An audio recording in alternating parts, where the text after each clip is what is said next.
গুরুত্বপূর্ণ হলো যে সামনে দুর্গাপুজো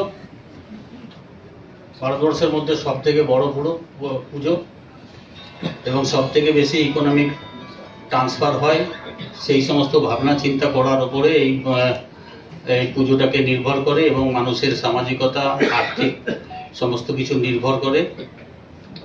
আমাদেরও পৌর নিগমের দায়িত্ব পড়ে, সেই জন্য প্রত্যেক কাউন্সিলর রয়েছেন, আপনারা নিজে নিজে তো জায়গায় কাজ করেনি এবং তার সঙ্গে মেয়র রয়েছেন।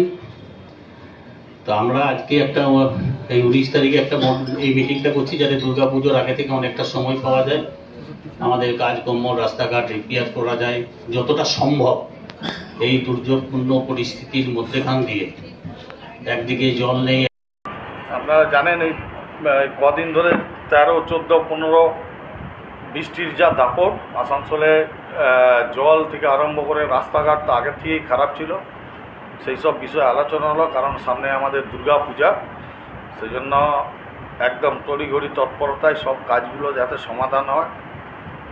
আর অভিজিৎ ঘটক আজকে বললেন যে জলের যে এই অবস্থা, আমাদের কোনো ইঞ্জিনিয়ার সোম থেকে বৃহস্পতিবার অবধি থাকেন, তারপর চলে যান বাড়ি না তো সেখান থেকে তাকে সরানো হবে এবং যাতে জলটা গুরুত্ব সহকারে দেখা হয়, সেই জন্য আজকে সব কাউন্সিলররাই অভিযোগ তুলেছিল এবং সেগুলো আমরা মেয়র সাহেবের মাধ্যমে মানুষ যাতে ভালোভাবে জল পায় তার ব্যবস্থা করার জন্য একটা কমিটি গঠনের সিদ্ধান্ত নেওয়া হবে। তো সেই কমিটিতে যারা থাকবে তারা মনিটরিং করবে।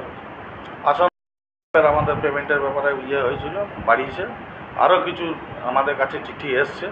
আমরা চেষ্টা করব সবাইকে যাতে একটা জায়গায় আনার চেষ্টা চলছে, যে কারুর হয়তো 25,000 মাইনে, কেউ কোনো মেয়র সাহেব ঢুকিয়ে দিয়ে গেছেন 25,000 মাইনে, আর কেউ 11,000 পাচ্ছে পুরনো স্টাফ।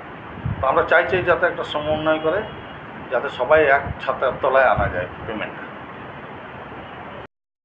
नियमित अपडेट एवं दुनिया भर की ताज़ा खबरों के लिए हमारे फेसबुक पेज को फॉलो एवं यूट्यूब चैनल को सब्सक्राइब करें।